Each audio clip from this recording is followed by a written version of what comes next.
Bienvenidos a todos los que están hoy en esta presentación. Este webinar, como decía hace unos momentos, va a ser presentado en inglés. Entonces, en la parte de abajo tienen la opción de seleccionar la interpretación al español quienes deseen escuchar la traducción. Una vez seleccionada la interpretación al español, pueden apagar completamente el audio original o dejarlo en el volumen bajo. Vamos a usar la sección de preguntas y respuestas en la parte de abajo del Zoom también para hacer las preguntas al panelista y el chat para comentarios generales, saludos, lo que quieran.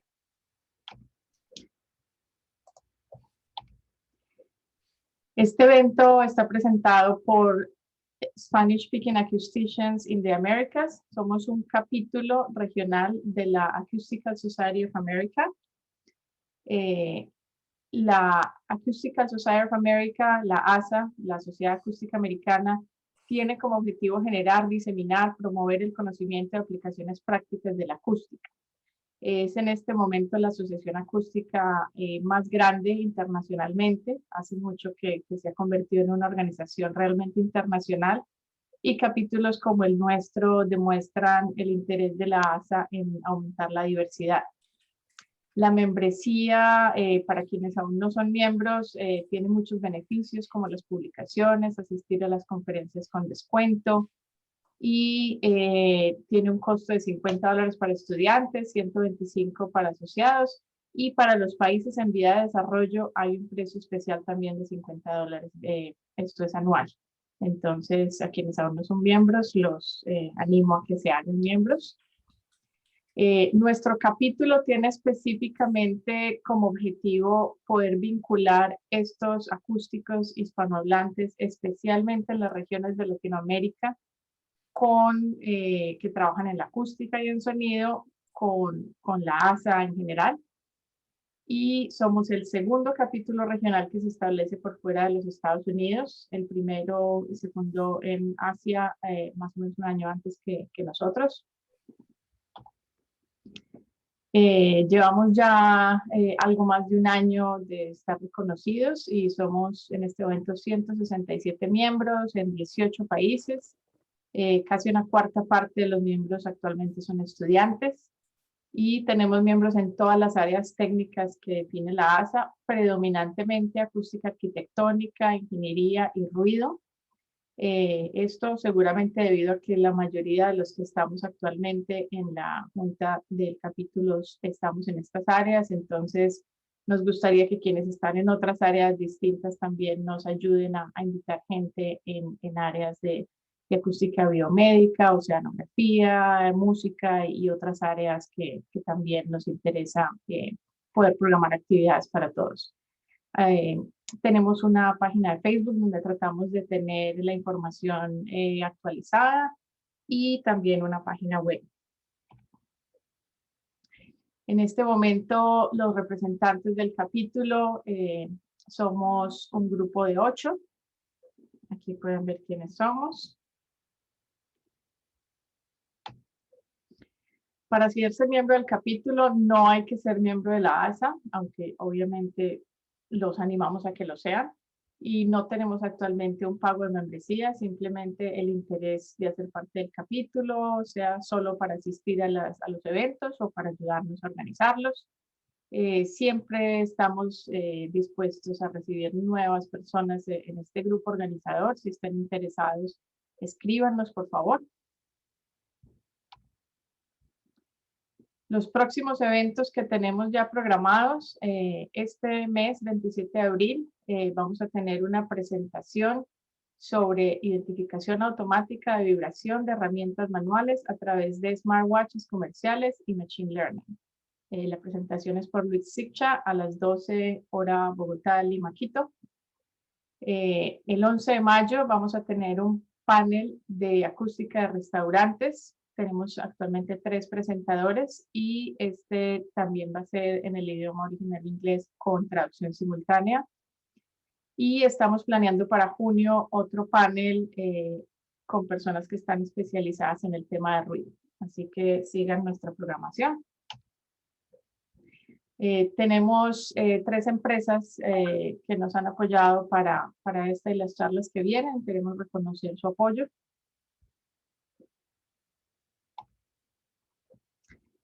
Y nuevamente para recordarles, en la parte de abajo, preguntas, interpretación. Vamos a pasar ya al inglés. Quienes quieran en este momento pasarse al canal de traducción, allá van a estar escuchando la traducción al español. So I want to welcome everyone now. Thank you for bearing with us if you're not a Spanish speaker. We are really happy to have everyone here today joining us for this Spanish-speaking acousticians in the Americas event, and we hope you can join us. We will have some events that are presented in Spanish, but we will also have some that are going to be in English as an original language with translation.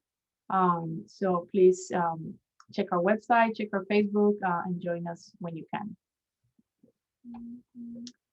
Today we have Professor Michael Vorländer joining us.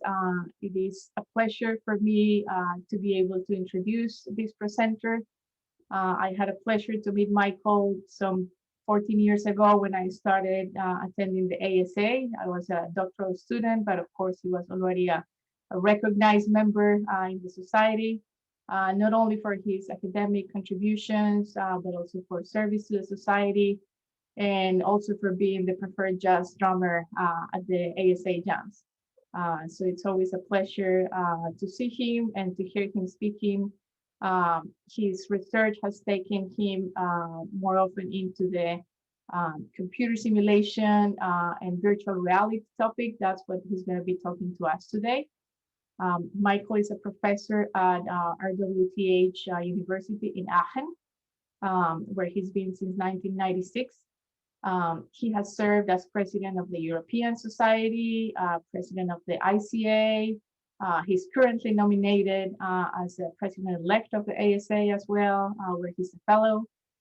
He has received numerous awards, such as the Stevens Medal of the Institute of Acoustics in the UK, honorary membership of the Polish Acoustical Society, the European Acoustical Society Award, and the WC Sabin Medal for the Acoustical Society of America. With 2 books, 16 chapters, more than 100 articles, almost 400 presentations in international conferences and keynote lectures.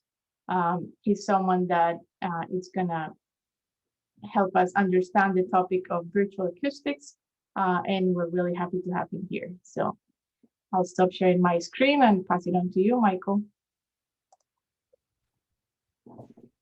Thank you very much, Anna. I'm a little bit embarrassed because you are saying so many kind words. And at first, I must say I'm extremely honored that I'm invited to give this talk to this this group.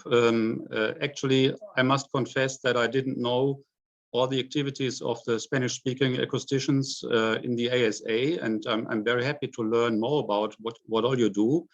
And I see 84 participants in this webinar, including many names which I know also from, of course, meeting a lot of you in conferences, and last time possibly most of you in the Buenos Aires ICA Congress. I see also a family member, Sebastian, in Santiago de Chile. So it's really like yeah, in a group of friends. So let me share my screen and then we can go ahead. I hope you see my screen now. Otherwise, please let me know. And that should be now the first slide. I'm talking about acoustic virtual environments, how to design them, how to render acoustic scenes, and how to use them in various examples and applications. If you have seen parts of this presentation already, I hope for you it will be some new parts, but it's more like a general overview without going into too much detail, but we can use the chat and the discussion afterwards to discuss more details if you like. So what shall we do with acoustic virtual reality? It's a very nice tool in engineering and design, because we can better communicate with laymen, and because we don't need to explain our metrics, which we all know very well. In acoustics, we know it from everyday life. What is a decibel? What is a clarity index? And it's much better if we don't discuss these metrics by looking at maps with color coding of these data. It would be more obvious in not using the eye for understanding sound, but to listen to sound. And this is why at first place oralization, but also acoustics in real time, which means virtual acoustics, is much advantageous over discussing data. So doing this, we can get rid of ambiguities in discussion with laymen, as I said, and also it's a lot of fun. And in architecture, of course, it's obvious, and this is actually where the technique started in history some 25 years ago. It was starting in architecture and applications in concert hall design. And my dream at that time was always that if architects would use that, they could design, during the design process, get an immediate feedback of what they are doing. So maybe they design a dome structure on a lecture hall, or they design other structures which have for sure big problems concerning the acoustic response. Then they would notice that immediately. Yeah, I just said it 25 years ago. I thought that would be nice, and still today we are not yet there, but we are approaching this goal. And the bottleneck will be part of my lecture at the beginning, at the end, and let's see. Yeah, let's see later, and we can also discuss that in the discussion, of course. And also here it's the same thing. We don't look at sound, we listen to sound, and also the very complex architectural situation is easier to explain by listening to sound than by looking at maps with showing the let's say clarity or lateral fraction index. So here are some examples where people rendered visually some rooms which are used in computer models. So on the left side, you see examples from SketchUp, which is a well-known design software. It's free. Everybody is very familiar with that. And there are also acoustic rendering machines as plugins. So you can immediately use the CAD model and also material properties in the CAD model to get an acoustic feedback. This looks okay for people like me. I can do a SketchUp model, but if we go for professional architects, and this is one of the bottlenecks which I just mentioned. So if you communicate with architects, they would not accept at all a visual quality in the computer image on the left. They need computer images as shown in the right, and I'm very happy to collaborate with Josep Llorca Buffi from University of Barcelona, who is now in my group, and he created yeah, almost photorealistic renderings of computer images of our seminar room. Anna knows well this room. She was there in 2019 in September. And also the foyer of our building was created by Josep in this case. So this is where they start to think about discussing with acousticians. And so our next task is to combine this excellent visual quality of computer graphics with our acoustic models. So this is one of our projects, just to mention this in the beginning. And then, of course, acoustic virtual reality, virtual acoustics can be used in psychoacoustics, in perception research. And here is the main benefit that, in contrast to listening test strategies or listening test settings from the past in the 1970s, 80s, 90s, they were all very much simplified in the way that people are sitting in a hearing booth or in an anechoic chamber.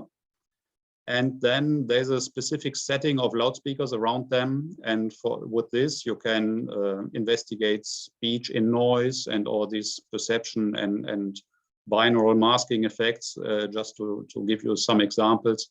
But this is far away from the complex situation in real life. So in real life, we have much more than simply one source in a certain distance around us in a free field. In real life, it's a very complex scene, and our ability in human hearing to identify all the objects in the scene, which is usually known as auditory scene analysis, is a very powerful performance done by the brain. And so it's the question is, if with simple laboratory experiments we can really investigate what the brain is doing concerning sound perception. But with the virtual acoustic engine, where we can render real-time situations also of complex kind, then this could be a new way to go in future into more depth in sound perception research. So we don't just talk about applications in engineering, in acoustics, in architecture, in noise control, but also in research in itself. So in the core of acoustics in future, there might be a boost in new research opportunities. And actually, this is not a future vision. This is already running. So many people are doing this already. And they can benefit of the flexibility and the variety of scenes they can build in virtual acoustics.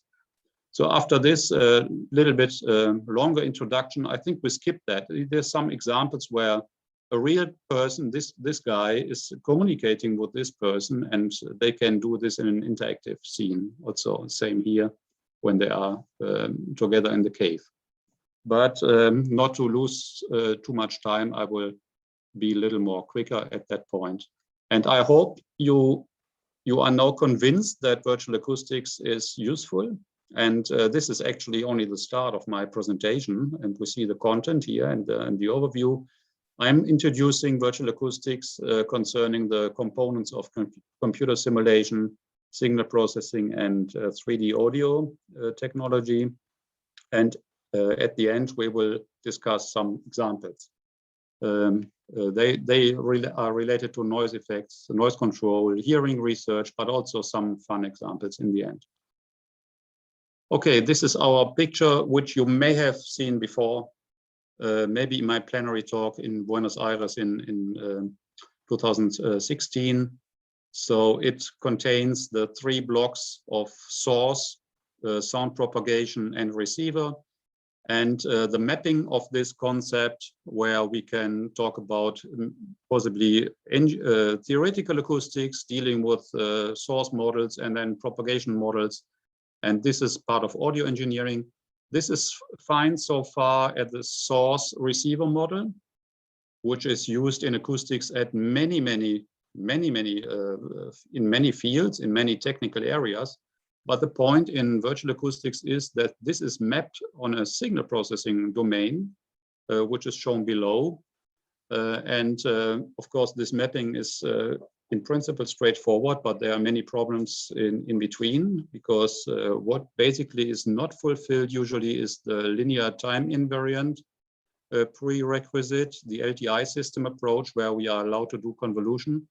And there will be more details later when we come to this part. But anyway, we will follow the presentation along this picture. And at first, I like to give a little more insight very quickly about what's going on in sound propagation modeling.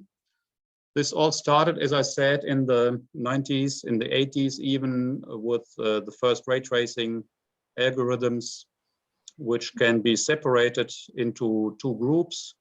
I'm going to stop you, Michael, for just a second. The translation audio is not working very well, so we need just a couple of minutes to review that. Okay. Then we should go back to a more interesting figure, maybe, or this slide is not very fascinating. Sure.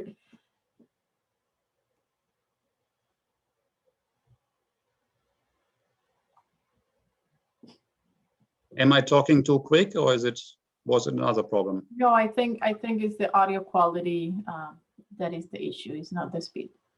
Okay.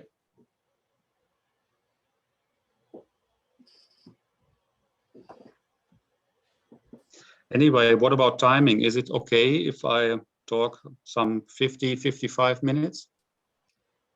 Yes, I think so.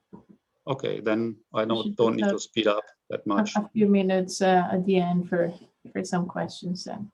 Right.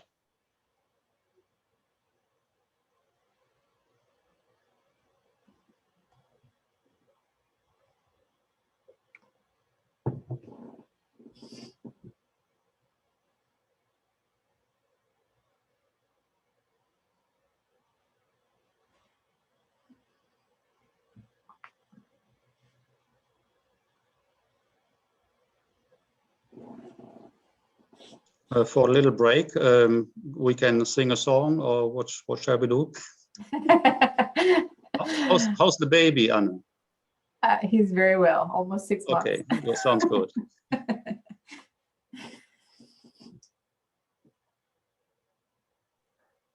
Está mucho mejor. Okay, it seems it's working now, so we'll continue. Okay, then I continue. Hello, everyone. Yes, you may continue. The problem was something regarding the original sound of Zoom. The compounders that they were just cutting the simultaneous translation. So, Michael, if you could go back to the slide that you had before this one, please. Perfect. If you could do this one again, please. Okay. Thank you. No problem. Okay, so I said that this slide will be our slide guiding us through the presentation. It shows the 3 blocks of source receiver model, starting with the sound generation, which can be well discussed by acoustic theory for concerning source models. Then sound propagation models will be responsible for transporting the sound from the source to the receiver. And on the receiver side, we will discuss components of audio engineering and sound reproduction systems. This is a source receiver model, which is present in many technical areas in acoustics. And the point in virtual acoustics is that this source receiver model is mapped in the signal processing domain to the signal processing approach based on convolution. In the most simple case, our problem, however, is that the prerequisite of the discrete convolution or convolution in general is the linear and time invariant system, which is not fulfilled in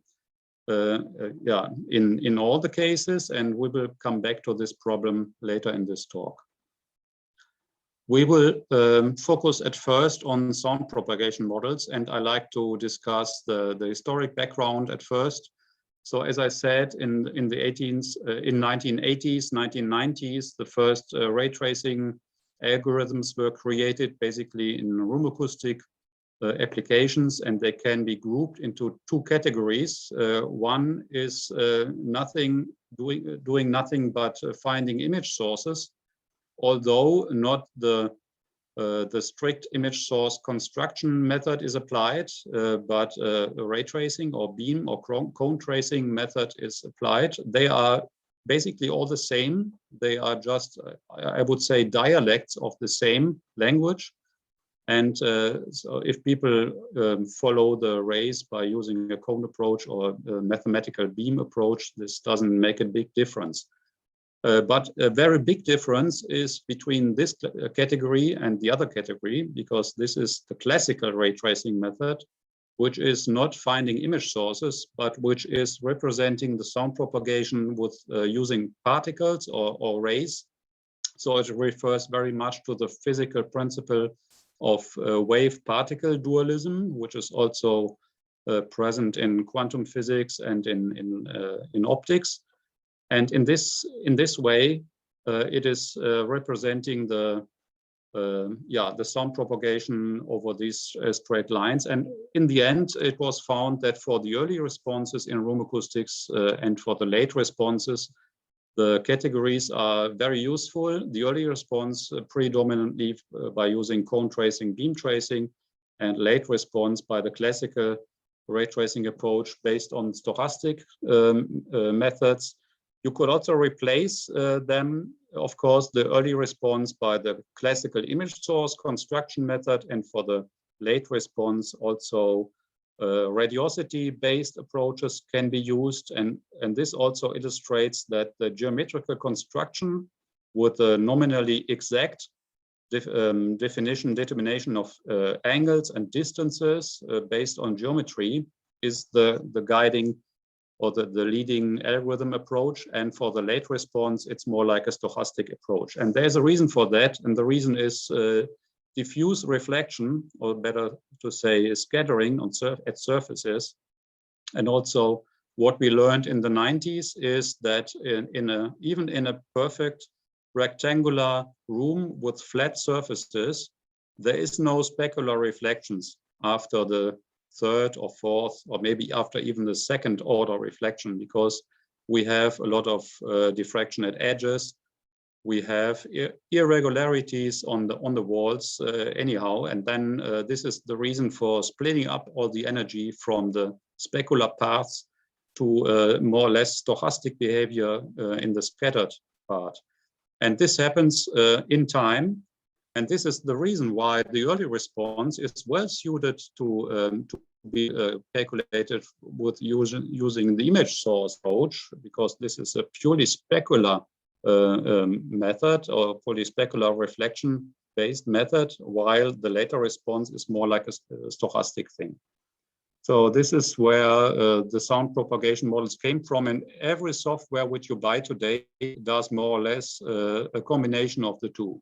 So independent of the software, the algorithm distributor, and the software type of software, you will find this kind of algorithms in that. And this is how a typical result could look like for the image source part. It's a very distinct and precise estimation of arrival time and level. Also, this is already binaural, so you see little peaks here, but they are already including the spatial response related to a human receiver with a head-related impulse response in this case.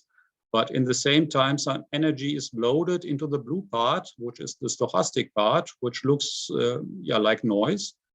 And actually, it's like a distributed noise over time, also with a spectral shape, of course.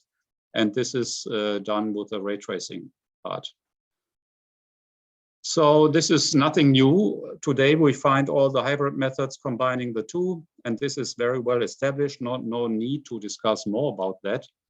I will introduce a new application of ray tracing, which is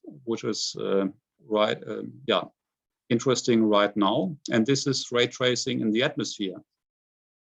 You can also apply this for sound propagation in the ocean, and it's the same, or not the same, but a very similar theory, because we talk about a layered medium with quite different conditions in the various heights. So the temperature might be hot at the bottom and then very cold upwards where the aircraft is flying. Also, we may have wind with increasing wind speed. And what happens there is that if a sound wave is radiated from this aircraft, and it's also modeled by using ray tracing, representing the wave fronts, then they will travel over curved paths. And then they will hit the ground and reflect it back to the sky. And depending on all these conditions, temperature and wind, we will have refraction effects and also this translation effect by wind. There was a paper by Philip Schäfer in the last Congress, and also a paper is submitted. So there will be hopefully more about this application in aircraft noise auralization. But I can already play a video where you can experience the change of sound with this starting jet engine, aircraft. And so let's listen to that first. I hope the sound is okay. Let me see. Yeah, should be okay.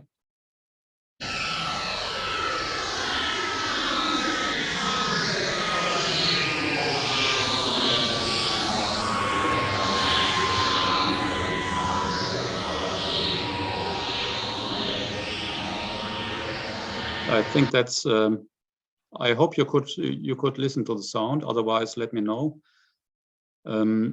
This is an illustration of a specific example for the wind direction and the temperature layers in the atmosphere. And now the application is obviously that we study the influence of wind and temperature layers, and maybe in different climate regions.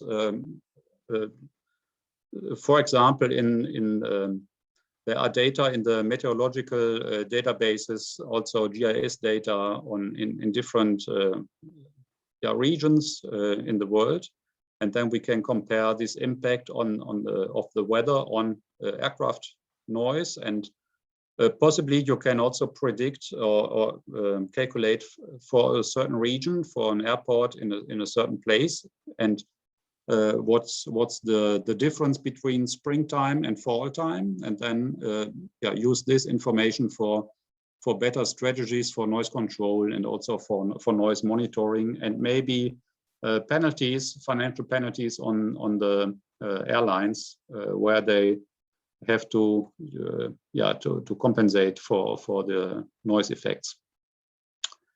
Also new in ray tracing outdoors. Well, so we stay outdoors, but we don't go up in the sky, but we stay in an urban area, is dealing with the problem of calculating impulse responses or propagation functions of urban areas where we have a lot of buildings and reflections, but also diffractions.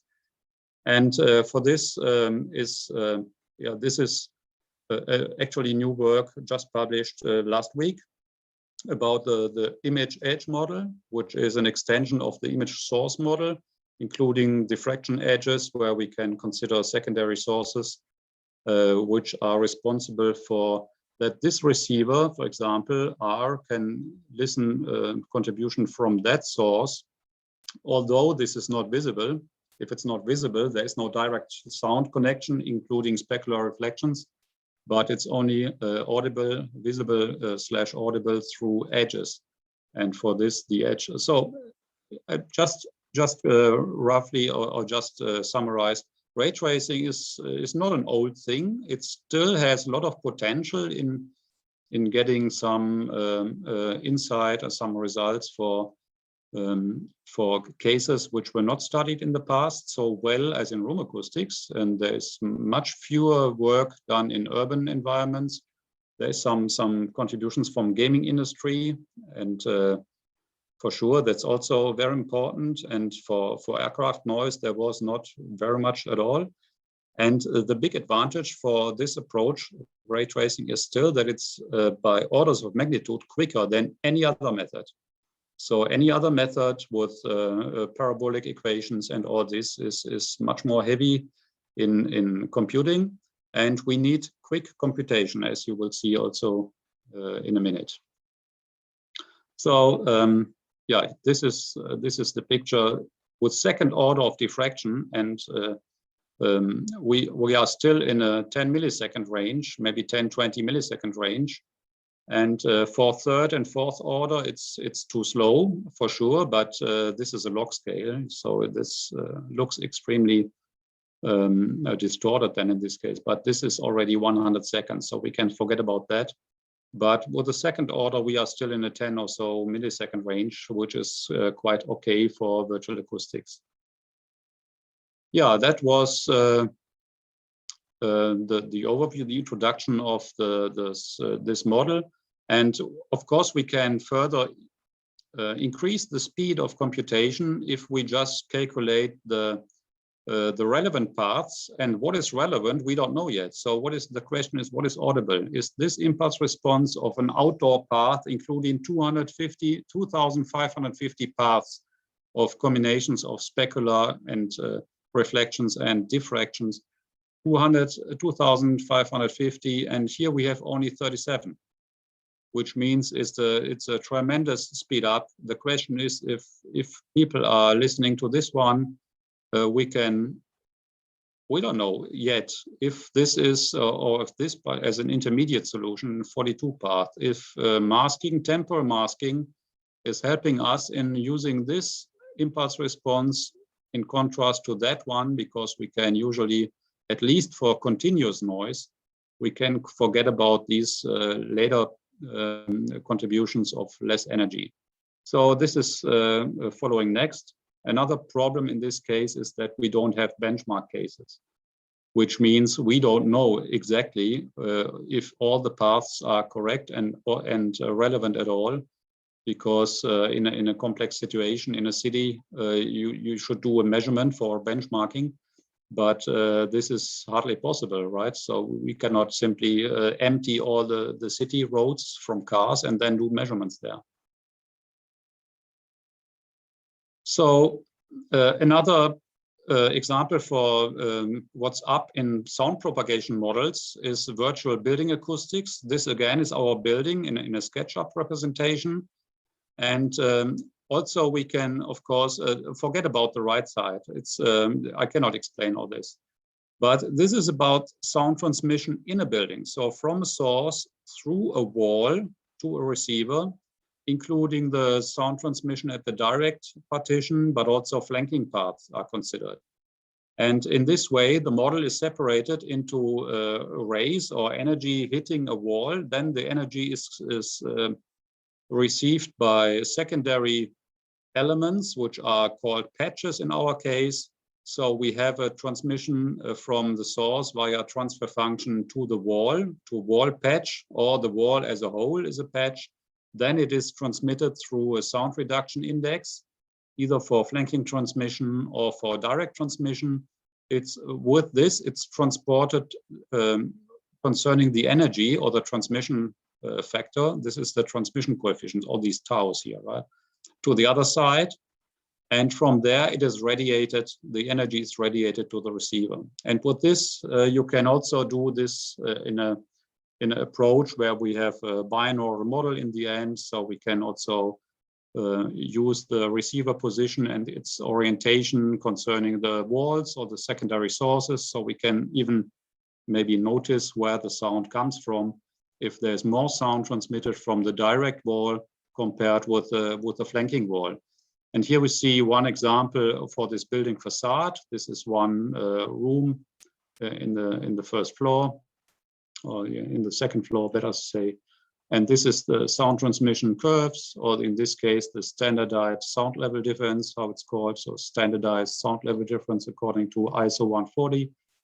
And then we can assume a directional source, let's say a motorbike passing by in this direction on the road. And this is how the sound field develops in the room. And with this, we can also simulate moving objects at first. So the sound source is moving, which will be a problem for this time invariant processing. And we can also study the development of the sound field in the time. And we can, for example, ask ourselves if people inside would notice that the car or the motorbike is going from left to right, if you have this view direction, or from right to left, or if it's moving at all, because it might be well the case that if this is a working office, a workspace, an open plan office, for example, that the impact of noise on the work performance of people is depending on if the background noise is moving or not, because that's a very high distractor if sound and noise is moving or changing, and particularly also moving. So with this tool, we can study now if this happens or not. First tests have shown that yes, people can notice this, and the work performance really is decreasing when there's moving sound. You will later see a video about that, so I will talk more about this later. This concludes the part on sound propagation, just a summary of what was done in the past and what's up today. Now we talk about sound generation, and I'm doing this in a quick overview as well. For sound generation, everything started with concert halls and with musical instruments. Jürgen Meyer was the pioneer in recording directivities of musical instruments. And later today, you find this kind of surrounding spherical arrays with microphones in many places in the world. Maybe the group with most activities now is the one by Tim Leishman. in Brigham Young University near Salt Lake City.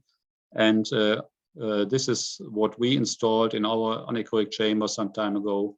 And the point is that for virtual acoustics, it's not sufficient to just record the sound source, in this case, the musical instrument, but we also need to take into account somehow the directional radiation of sound, the so-called directivity. And this is why this is done simultaneously. So the recording of the signal as such, but also the spatial information must be recorded at the same time. We see another picture of this one here. And this is, electrite microphones, 32 of them. And here's some measurement, some pictures of from our measurement campaign with the colleagues in Berlin, because they had a better and a bigger anechoic chamber and more musicians. And so this data is now online. Here we see double bass is online for open access. It's not the latest development, because people are now researching whether musical instruments or radiation depends on the tone played. So this is a very complex problem. We don't have time to discuss this here, but you can just imagine the example of a brass instrument, which is simply a horn, a cone, and then this during playing, this doesn't change its shape. So the bell of the horn is the radiator, which means independent of what is played, the directivity is always the same. In contrast to that, a flute or a clarinet is a very complex multipole sound radiator with a radiation which depends on the tone played. So it's not easy to just average the radiated sound in octave bands, third octave bands, for each direction, because it depends actually on the content played. And for this, there are simultaneous recordings also presented some time ago, 15 years ago at least, if I'm right, also by Rindel in Denmark, also by Michel Vigeon at that time. And so there's still work going on, and this is what I mentioned, that Tim Leishman and his group, they are still working on that in simultaneous measurement of and synchronized measurements of recordings and directivities in the same time. But anyway, the problem here for all these projects is that we have to have a clean reference for the radiation. And the clean reference, of course, in this case, is the center of the microphone array. Now, can you really confirm that the double bass is in the center of the microphone array? So obviously, that's not a straightforward answer, and maybe it's more the head of the musician is in the center. And actually, it's not even clear if the double bass has one acoustic center or if the center is rather frequency dependent, which is surely the case. And this is why we need to post-process the data in order to have a spherical wave with a clear reference concerning the phase, which is only achieved after post-processing in the right picture, where we see in color code the phase between 0 and 2 pi. Obviously, it's 0 and 2 pi. So in this case, the phase of the radiation in the different directions is the same, which means we see an omnidirectional wave going out with just different amplitudes. The amplitudes are coded in the shape of this balloon, and but the phase should be uniform, and also the color should be uniform. But the original measurement data were like this, where we have distortions in the phase due to the non-adjusted, non-aligned acoustic center. But with techniques from spherical harmonic post-processing, which we did together with a group of Boas Raffaeli some time ago, that was a very nice project. And now all the data which I announced, so this here we have the lower reference, generation and analysis for 41 instruments. This is already cleaned up with the phase, so that's all safe. Okay, so with surrounding microphone arrays, we can measure sources. Well, let's do that for cars, motorbikes, trucks, trains, aircrafts, transformers, and so on, for all this. And the problem is obviously there is no microphone array available surrounding an aircraft or a train. That's impossible. And there are many other problems because we have an extended sound source with near field radiation components, and the far field might be simplified to something like a directivity and a sound power source, and but not for sure not in the near field. But also there is a lot of activities going on. Typically people do array technology applications in this case as well. In best case surrounding with some kind of arc over a street, or just with a planar array in this case. And what you find there is we can identify the sources, the immediate sources of the tire noise. Maybe this is a component from the engine or parts of the engine or gearbox, and this is another tire noise component. And with more development of this technology, there's also a running project which we do in conjunction with the university in Rio de Janeiro about this. And this is a very nice progress where we can estimate the speed, even the speed, the direction and the directivity of car pass-bys. And this is now running in the way, it's continued for doing many data mining on many cars passing by, and then with annotation by video, and then we will see how far we can use this database for collecting the data for vehicle noise, which can be implemented in our urban sound propagation model. Another example here by Reto Pieren in Switzerland, but his PhD was in Delft in the Netherlands. This is a similar approach where he combined physical modeling and also array measurements for train pass-bys. And if you have the chance to listen to an organization made by Reto, this is really impressive. So there's really a train passing by, but it's purely artificial, and it's absolutely realistic.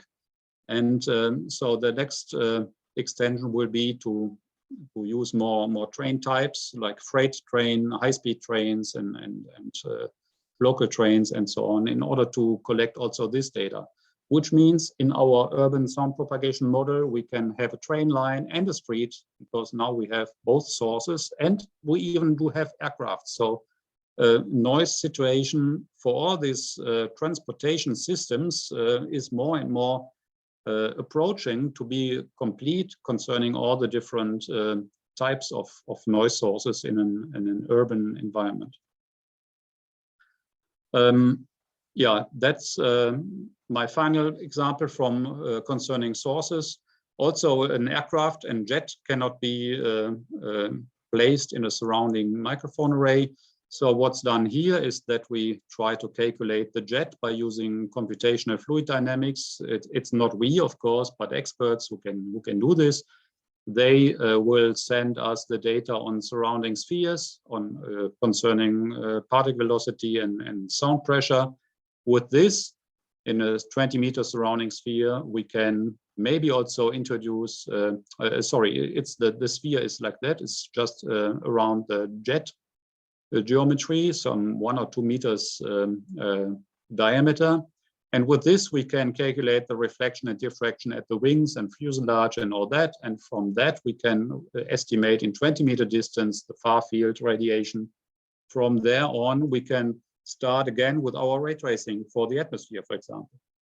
So it's a stepwise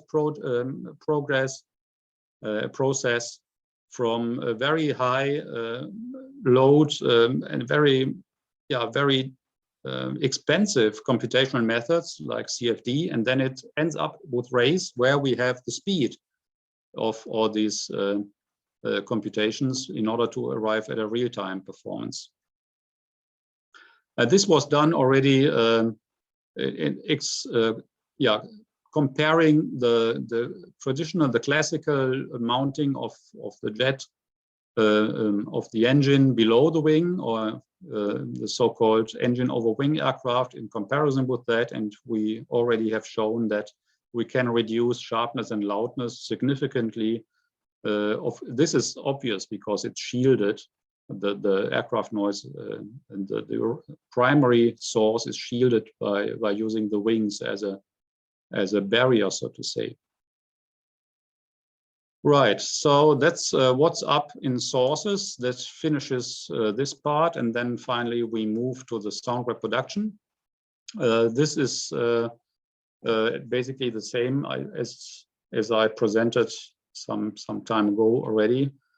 We have to decide whether to go for a single user presentation of the sound, of the virtual sound, or for multi-user systems. In a single user case, we can well use headphones. Of course, we can use many headphones in parallel, but basically the adaptation to the system is based on just one person, because this is the reference for all the receiver definitions of head orientation and all that. We can also use a headphone-free system in a so-called crosstalk cancellation implementation in order to have no ear occlusion effect, and still this is a binaural technology, because we just consider the two channels as input at the two ears. So we talk about two audio channels independent of how we create the two signals. In contrast to this, we can talk about, on the other end of the technology complexity, about a wave field synthesis system, which is installed in this example in the auditorium H104 in the Technical University of Berlin. Instead of two audio channels, we have 832, and they are two-way systems, three-way systems partly, so we have more than 2,000 loudspeakers here. Loudspeaker manufacturers are very happy about this approach, of course, and also amplifier producers, and also air condition manufacturers, because this is a very big heating device by all these amplifiers for 2,000 loudspeakers. But it's running very well, and it's producing really a virtual acoustic sound field at any place in this audience. And there are several hundred seats, which is, of course, much more than just one in the binaural approach. And to wrap up this part quickly, of course, we can also use Ambisonics, where the source and also the receiver is represented in spherical harmonics domain. The source anyway concerning the radiation. If we put here a virtual listener and we don't place this listener in the real hall, it can the listener can be placed in a surrounding loudspeaker array, and then this the channels of the loudspeakers are driven according to the spherical harmonic driving functions which are obtained by inverting the matrix in this case. And but also we can combine some methods. We can remember what I said about the sound propagation features and also the sound propagation simulation approaches concerning early part of the impulse response and late part. Why not combining the methods in the way that the more precise cues are delivered by the crosstalk cancellation, maybe even individualized crosstalk cancellation for binaural signals, and the late reverb is added by an ambisonic signal where the spatial representation is very good, very nice, but not the temporal structure maybe, and not the broadband content is as exact as it should be, because there are things like spatial aliasing which limit the frequency range a little bit. But so the combination of the two, and also masking effects, so psychoacoustic effects may decide in the end that a combination is maybe not bad, not a bad approach. And one of our PhD students is doing this study at the moment. Right, so now there is a question. Alejandro Solorio, what kind of aspects we have to have in mind at the moment for creating a 3D sound experience? Yeah, actually, that's a very big question. So we have to create the right spectral and spatial cues, which are relevant for the for a real reference, for in this case a reference recording, probably with a microphone array. And then when you talk about the Ambisonics reproduction of the recording with a microphone array, you can discuss the accuracy in the temporal domain, the accuracy in the spatial and in the spectrum. And so that's you have to have in mind all these aspects. So if you reduce the complexity at one point, it may have influences on some other aspects as well. So I think we can continue with this later. I also can maybe suggest to involve other experts, which are even more in this field than I am. But in the talk, there's not much time, unfortunately. And there is another question by, there's another, no, that's it for now. Okay, so I continue. Now let's talk about also quickly, because time is running, about the signal processing domain. So all this source receiver model is now mapped into the signal processing domain.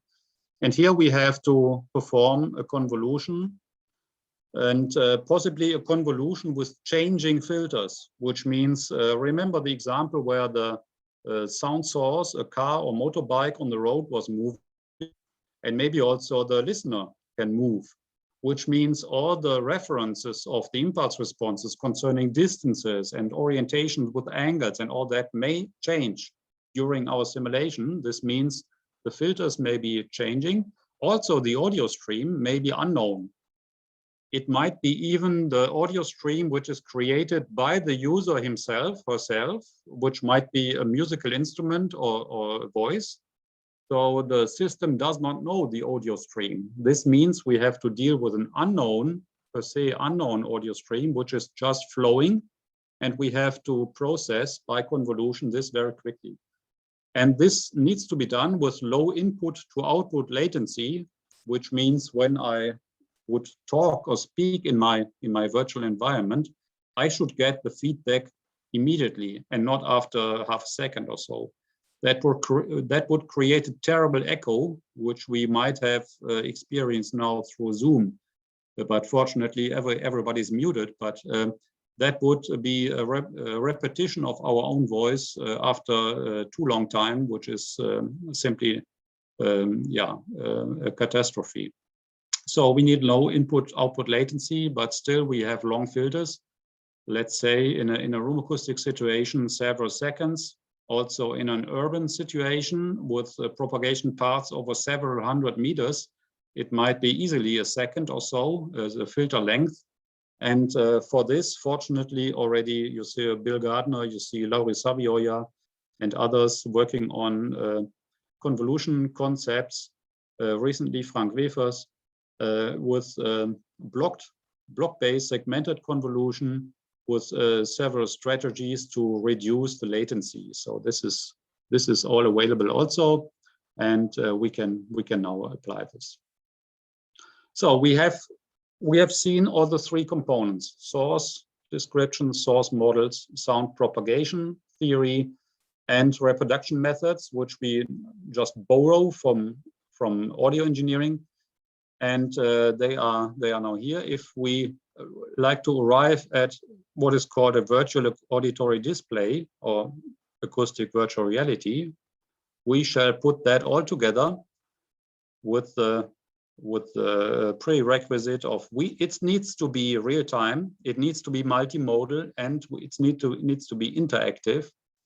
This means we need to put that together very, very quickly in order to get the result in real time.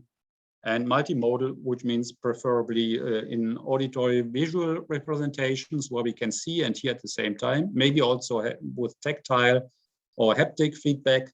And interaction means I, as a user, can do something in the system in the same way as I could behave in the real world, which means I can move myself, I can look around, I can maybe move the source. The source can do what it naturally does. Maybe a car should move on the road or the train or the aircraft.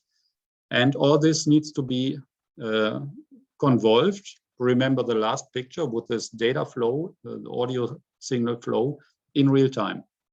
Real time, by the way, I didn't say that yet, is something around 30, 40, 50 milliseconds. So all the computation, the convolution, and the new sound propagation impulse response needs to be calculated within 50, let's say around 50 milliseconds. And that's this is why ray tracing is so popular, because that's more or less the only method which is that quick. Okay, now this is about the theory and the history of virtual acoustics. You see it's quite diverse. It combines many fields of acoustics, many theoretical approaches, even audio engineering, sound perception, psychoacoustics, all that. And this is why it's so interesting, because it's so wide, but also so fascinating. If you have a system running, it's really fun. And at any point, the perspective is always interdisciplinary, and it's a loop. Let me open all that. So the propagation models, their quality depends on how good the modeling is done and how precise the material data are, which means reflection factors, scattering, and all that, diffraction models, and everything like that. In the signal processing part, we need to be quick as well, and there are different approaches for speeding up the process and for having less data being on in the process. Involved in the process. And this is why also, particularly for time variant systems, there needs to be a very up-to-date signal processing algorithms. Otherwise, we are either too slow or it's not good enough. It's concerning the quality. And who tells if the quality concerning the auditory impression is enough? Of course, it's psychoacoustics and models from binaural hearing and from sound scene evaluation or computational auditory scene analysis with CASA, which means computational auditory scene analysis, including also visual cues and acoustic cues, because they influence each other. This is the reference which decides on if the propagation models are good enough and if the signal processing is good enough. So this is a little bit related to the question in the Q&A. So psychoacoustics decide for each application where you can relax the conditions a little bit and where it's absolutely required to be as exact as possible. Okay, now let's talk about applications. It's first some applications about perception studies. I presented this in the AVE conference, last ASA meeting, in the tutorial session. And this is, maybe you have seen this, so it's a repetition in this case. The first example is about the so-called irrelevant speech effect. That's a well-known test from cognitive psychology. A short-term memory test. You will see that in a short video in a minute. And you can measure the performance of working people. In this case, you have to memorize numbers. So it's about how concentrated people can work and how much they are distracted from other things around them, which is, of course, one of that distractors may be noise. In this case, it was speech, but not speech usually presented with a little loudspeaker in a booth, but now speech was transmitted through the wall from the neighboring office by using our building acoustic sound transmission virtual reality environment. And then this was presented via headphones to a test subject. The conditions were exactly the same as in a previous test in 2008, with this reference here with Sabine Schlittmeier. And but now it was implemented completely in a virtual environment. And we were just wondering if we would get the same results as in real life. So virtual environment, real environment. And the distract, we don't need to discuss all that. But the point is that the reference condition was silence, nominally silence, but it was due to a reference of the same background noise, a constant peak noise of 25 dBA played via headphones. And then we had oralized versions of speech transmitted through the building wall with a bad intelligibility or with a good intelligibility. And then there was speech with just speech without having been processed through this sound transmission filters. And the point is that the noise regulations in buildings today, they just refer to the level difference, right? To the level reduction, sound transmission curves, and all that sound transmission coefficients. And so in this case, the 35, the two 35s should be the same, but they differ in the way that in one case, the sound transmission filter is destroying the speech intelligibility, and in the other case, this speech is still intelligible. And what the hypothesis is, of course, that's quite obvious, that if speech is intelligible, it is more distracting. Otherwise, it's not very much disturbing if you notice speech, but that's not that straightforward anyway, because if the brain identifies something like speech with concerning the modulation of speech, but the person cannot understand because of bad intelligibility, maybe this is even more distracting, because people are upset because they know that somebody is speaking, but they cannot hear what they cannot understand the speech. So it's not that straightforward.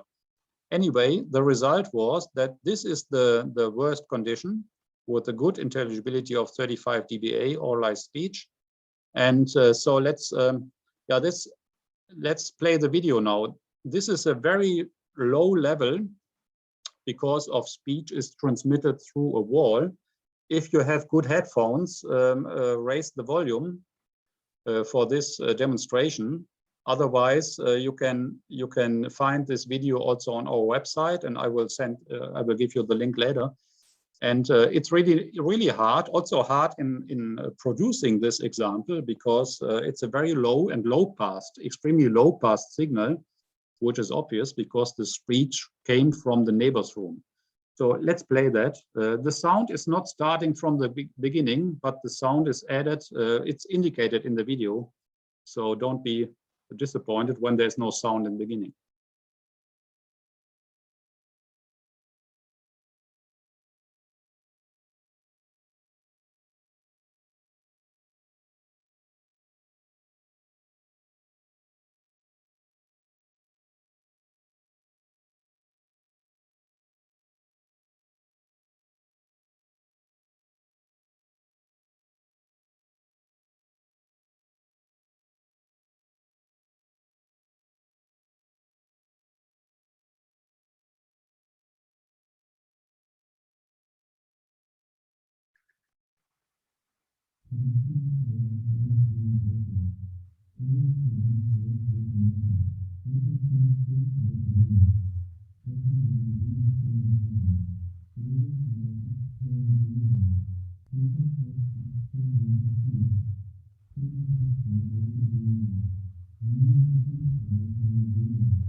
Yeah, okay, so you saw the task, which was memorizing numbers.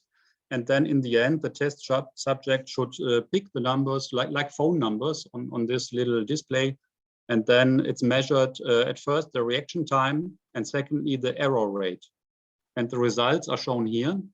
So this is a measure for the performance of people in this case. Here we see the different signals, the 55 dBA speech and the good and bad intelligibility. And the main message of this slide is that it's a JASA EL paper, by the way, by Imran. And so the behavior of the real and the virtual environments, they are the same. So concerning the performance of the error rate, the disturbance of subjective rating, but also the difficulty, concentration, effort, and so on. So this confirms that the effect patterns of this background noise impact on the work performance were the same in the virtual reality environment compared with the real environment. And this is good news. This is what we like to hear, because the quality of our virtual environment was confirmed in this case. Second example, Soundscape. So Soundscape is another very wide area of acoustics where sound is considered as a resource rather than as noise, as simply disturbing, because in any environment outdoors, it's an important feature of the landscape. Also concerning sound, we talk about the soundscape. Also here people can write reports about their feelings with questionnaire, and in this case Ming Yang is working on that, also in collaboration with us, about soundscape assessment on semantic and psychoacoustic factors, and she will continue with the listening test as soon as we are allowed to do that. Because of the pandemic, everything is stopped, of course. But what we are at that point, so this is now another example showing a real video with a camera recording. This is how the video starts. Then it changes to a computer model of the same scene. And then in the computer model, we mount a virtual sound source, which is not there before. And this is now then studied by Ming's approach concerning the soundscape experience, with and without several sources which are added to this. So you might also call this an augmented reality, if you like. So let's see.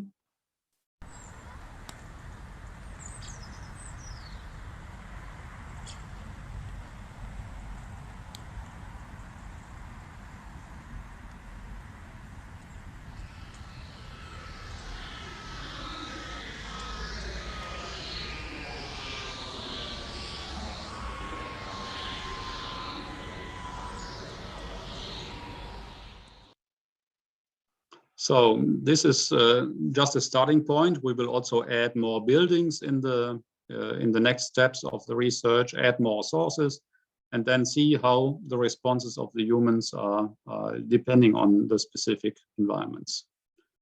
Next example, Ernesto, are you there? I saw you in the list, but I hope Ernesto is still there. So Ernesto Accolti is a research fellow in our lab at the moment. Unfortunately, he cannot be in Germany right now, but he will come back. And he's a researcher at National University in San Juan, Argentina.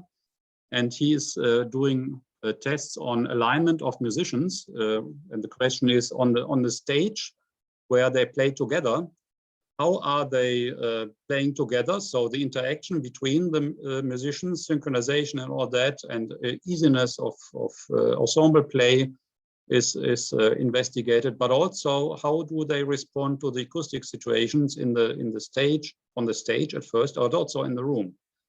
And there's nothing easier than using a virtual reality scenario for that. And in this case, thank you, Ernesto, for sending me this picture.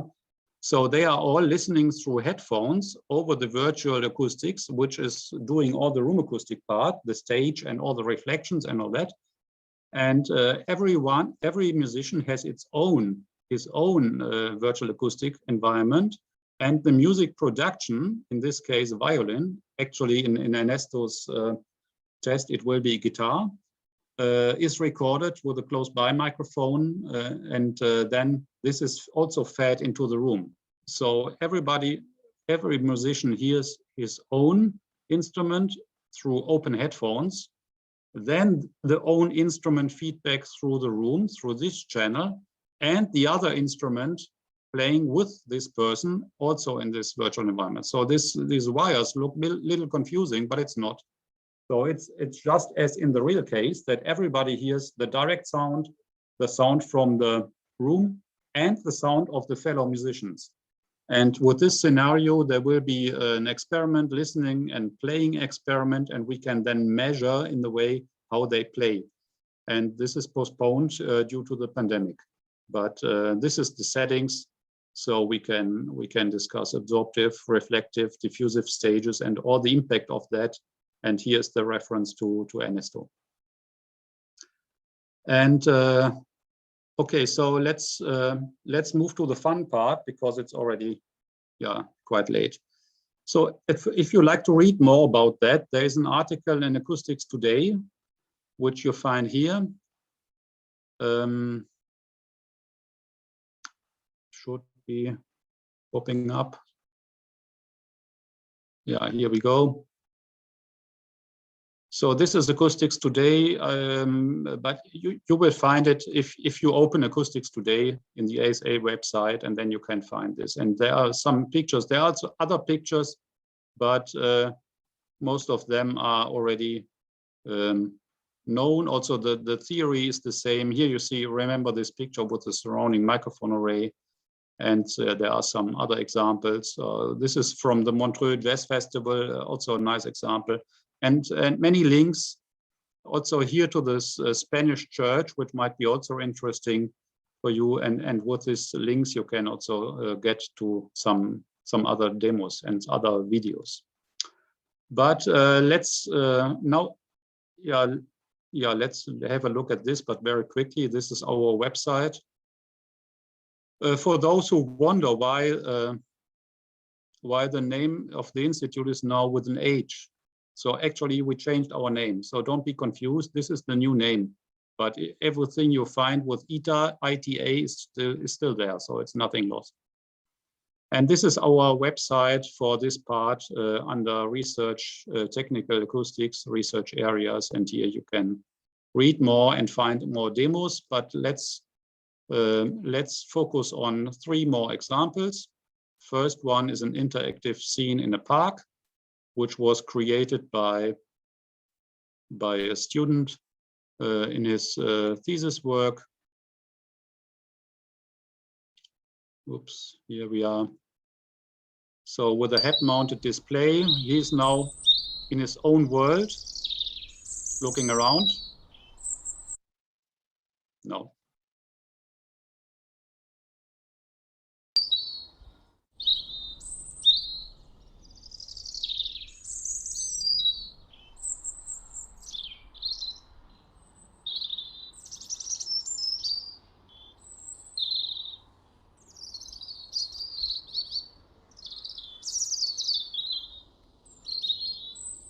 Okay, and even more fascinating is this one, which was done by the same student.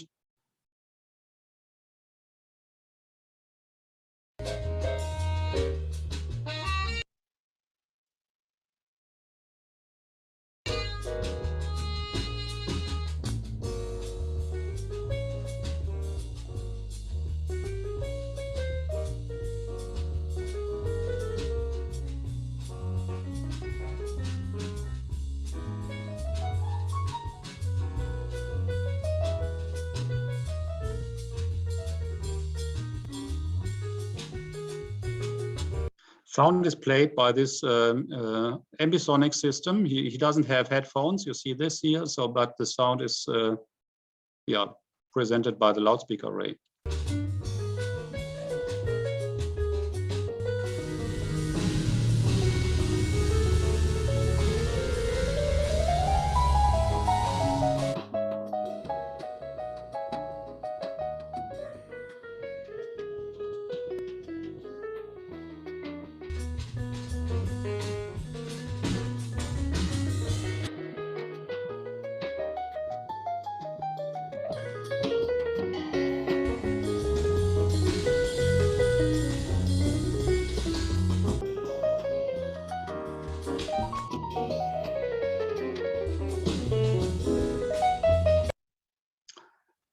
Okay, let's stop that here.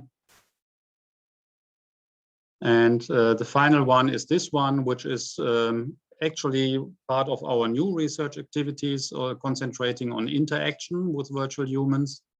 And let's see this one finally.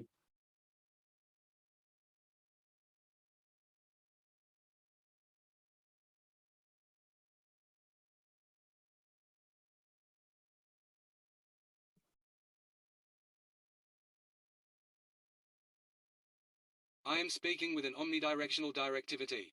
This means you will hear me with the same volume and frequency spectrum independent of my orientation towards you. Rather unrealistic, right? I am now speaking with a static directivity.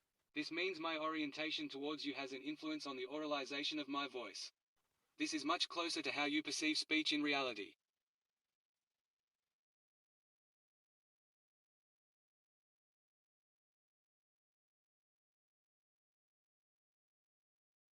This order for customer L34 requires 17 items. At first we need 2 mobile phones. Which size do they have? They are in the smallest kind of box.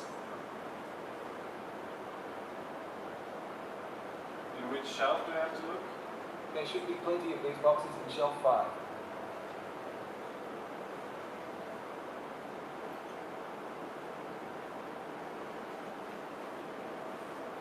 Thank you. How many more are missing? Please find the one remaining package.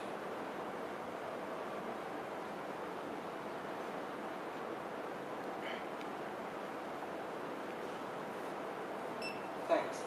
Also, one remote-controlled car is needed. Can you please bring it to the terminal? Oh, I think it's okay to stop that. So you can find the links on the website, which I just showed you. Yeah, that's more or less the end. It took a little more time. I hope it's okay. So I was talking about virtual acoustics from the viewpoint of the technology, from programming and which models are available, but also I was trying to explain that this is still going on because we are expanding the applications to more and more technical areas. And with this, I was explaining a little bit about current research. And now we are ready to discuss the outlook. The outlook is, the vision is that we see each other through AMDs in a way that also Zoom, for example, why not doing that in 3D? So instead of staring at laptop screens and computer screens, we can just wait a little bit for emerging technology for audiovisual displays, which are head-mounted. They are quite bulky still, but they are going into a very nice, technological development because they arrived in the consumer market, in the gaming industry, and this is a very big driver of innovation for having more lightweight and more cheap devices in future. And this is what we need. In this case, basically headphone technology arrives at a very, very quick renaissance, I would say. So, which means it was popular in the 1980s, but then the spatial audio systems had a very big progress. But now binaural technology and headphones come back because of this. The obstacles in all the developments are still, if you like to have precise physical representations of maybe non-existing environments which are planned and which should be exactly predicted in beforehand, then we need better input data because the input data are too much uncertain at the moment. The user interfaces, I said that in the very beginning, between architectural software and acoustic software are not very useful at the moment. This is why the other disciplines, such as architecture, civil engineering, psychology, don't use the acoustic simulations so often as they could do. And calibration might be an issue if we like to present this to also via the internet. Then, of course, our individual audio systems at the far end must be calibrated in a way. And with this, we can continue with other applications, not just architectural acoustics, but also urban environments, rural environments, soundscape research, perception research to improve the ecological validity in order to enhance the plausibility of such tests, while still keeping the reproducibility issues, which are always present in research, that we need to have reproducible research and not just one study, and then nobody can repeat that. That's not useful. And with the challenges, I finished my talk. We need more precise simulations concerning also wave effects, because we only use ray tracing for the time being. Wave models can be used, but they must be adapted in some way. Better interaction tracking real-time technology, better 3D audio, quicker. With more quick simulation, we can have simulations of more complex scenarios, more vehicles on the road, more train, aircraft, vehicle combinations. And for all this, we need perceptual evaluations. There is no really a metric or some measurement approach for immersion. There are some approaches, but it would be very nice to have a toolbox for measuring immersion and for comparing the immersion in the real world with the virtual world. With this, I'd like to thank the members of my group and all the past members, of course. I didn't list everybody, but they are contributing right now. Lukas, Joseph, Christian, Anne, Muhammad, Michael, Philipp, and Jonas. And of course, the colleagues in the virtual reality group of the Computer Science Center, they must be also thanked a lot because we cooperate very nicely with them. Everything we do is open source. You find it under the software, under the link virtualacoustics.org. Also Raven, which is our room acoustic simulation, is open access, not open source, but everybody can have it for academic application. And if you have any questions, you can ask now in Q&A. There are 2 already, so I will read them in a minute, but also afterwards, just write me an email and I will be happy to discuss that with you. That's it.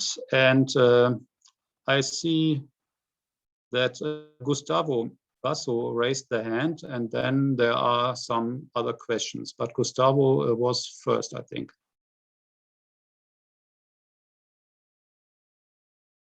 I don't know if you can talk or just add your question as well in Q&A. Unmute. Hello, Michael. I will ask in Spanish because it's a Spanish speaking group. And Right.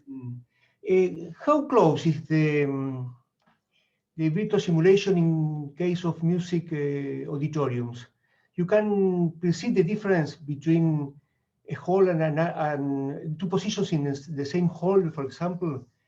Yes. Properly as in a real hall or not? Yes, there was a very big study in the Technical University of Berlin by Fabian Brinkmann. I can send you the reference later, and actually his PhD thesis is focused on that question. And the result is that it is possible to have a hardly distinguishable experience between a real recording of a dummy head, also including movement of the head. So it was really a very big recording session. So the impulse responses in this case were obtained in the real room. And this was compared with post-processing and real recording of the music in that room. So it concerns more the reproduction method than the rendering or the ray tracing, so to say. And this was his thesis. And based on that, we made comparisons with different softwares in the so-called round robin. And also this was published, and it was clear that all the software, or many of the software solutions, they made an excellent job in comparing the different positions in a hall and comparing the halls among the other, with the other hall. But it was not exactly the same. So it was possible to have plausible results, very much plausible for discussion of acoustic effects in the concert halls, but it was not absolutely authentic in the way that people could identify no difference between the simulation and the real. So there are differences, but nobody could say that this one was the simulation and that one was the real. This was not possible. And this is why we can say it is plausible, and all the effects which are specific for the room acoustic impressions were well captured in the simulation. Very clear. Thank you very much. Okay, then we have Jorge Petrosino can describe simulations in which it's not valid to consider systems to be LTI. Anna would like to respond. Or what's well, I can respond on that. So there's a message here in this Q&A box, but I can talk about that. So LTI means we have no changes in the filter path between the source and the receiver. So the path means the geometric situation between the source and the receiver. As soon as one of them is moving or both are moving, then it is not time invariant anymore, and we need to update the new position. So I didn't go into detail, but the approach is that we say within a meter or so, in a concert hall example, if I move from one seat to 2 seats or 3 seats away, then I would need to update my simulation. But if I just do this little movement within my own seat, I would not need to do that, because the experience tells us that I can identify little movements. Yeah, it's hard to identify little changes by just doing little movements by centimeters. But after a meter or so, it's important. Other examples are from outdoor noise. Of course, a quick moving vehicle, including the Doppler effect, is an extremely non-time invariant process. In this case, we need a signal processing approach with variable delay lines at first to have source by source represented with their own filters and delays, but also resampling must be done according to the speed in order to have a distortion on the sampling rate, so to say, to have really a higher frequency when the source is approaching us due to the Doppler effect. This is another example. I hope it's okay like that. Then we have Norberto Nal-Ruiz. Which reproduction method would have more immersive effect, binaural oralization or speaker array? Or would it depend on different parameters? Yes. Room conditions, type of auditory stimulus, frequency response of audio devices. Yeah, this is a very, very wide area for discussion. Actually, you are touching the 3D audio engineering question overall, which is what is the best 3D audio system? And more immersion for sure is achieved when you have no effect which disturbs your natural hearing experience. With binaural oralization, sometimes the headphones might have a negative influence because of ear occlusion. And if this situation involves, for example, your own voice, if you would like to say something in that scene, then your own voice will be distorted due to ear occlusion, and this would destroy the immersion. There are measures against that, also with active earpiece devices and so on, but this is a special effort. You need to take care that this will not happen. With a speaker array, there's obviously no problem with ear occlusion, but then you have a problem of maybe spatial aliasing because of a too large distance between the loudspeakers in the array and different things. And if you are sitting exactly in the sweet spot and all these issues. So there is no general answer to that. Actually, many people are heavily working on that. And also comparisons of methods are on the way, and they have been done in the past. But it's a very good question, but there's no final answer that I could say the loudspeaker array is better than the binaural. It depends on many factors. The next is Álvaro Jesus Nieto Yescaras. Yescas. First of all, I would like to thank me. Yes, my pleasure. Can you recommend some further reading in visual cues to localize virtual sound sources? I think you mentioned CASA during the speech. Yeah. Visual cues to localize, this is related to vision, not to acoustics. And I'm not sure, I need to check, but I can, please write me an email. I can check a reference and I can send this to you, where we have visual auditory interaction effects. There's some work, I know of some studies, but I have to check the references. And concerning CASA, so C-A-S-A, which means computational auditory scene analysis, this is not related to visual cues. This is related to auditory cues only. So with a binaural input, our brain is estimating the number of sources, the source localization, the type of sources, and even the meaning of the sources and all that. And there are computational neurophysiological models available under the headline or the category CASA, computational auditory scene analysis. So, and if you put both together, the visual and the auditory, then of course it's the best, your best estimate you can do concerning a sound source identification, even not just localization, but also identification of what the source is. But write me an email about the visual cues. I'm not sure if I understood the question correctly, but there are some papers about the interaction between vision and auditory impression. Then we have Sanem Denis Bolat. I wonder what level of improvement you have achieved so far in Raven. Do you continue to improve the software? Which software brings better results for oralizing the dynamic sources? Yeah. Raven is more or less closed at the moment. We will play around with that a little bit concerning diffraction of low orders in closed environments, because it was forgotten for some time, because we had that some years ago.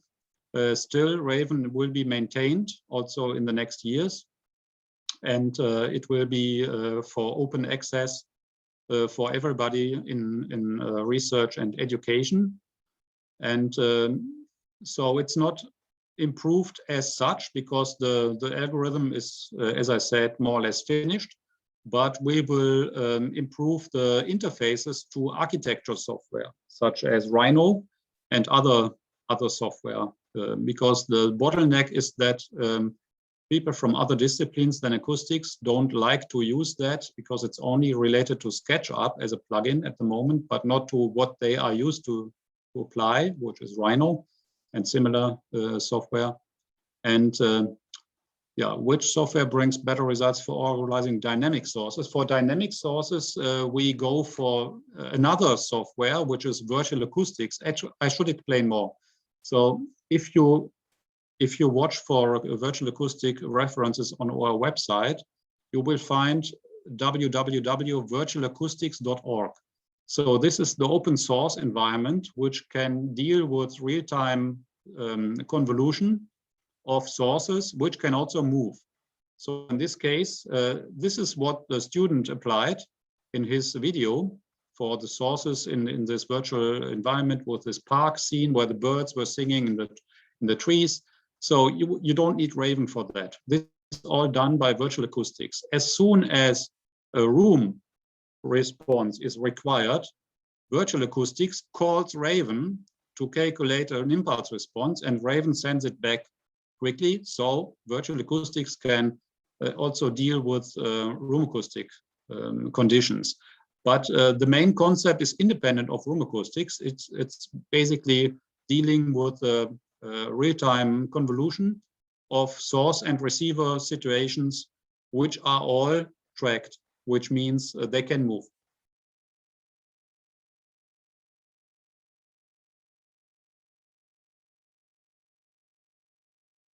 Okay, there is no further question anymore. Well, we would like to thank Michael for this outstanding talk. I think we all enjoyed it, and thank you all who stayed with us until this time. This talk is going to be shared to our YouTube channel and our Facebook page. So if you want to go back and check the references and links and all of that, you'll have a chance to go back and hear. Thank you, everyone who joined us. Thank you, Michael. And we hope to see you at future events. Okay, Anna, thank you for inviting me. And adios.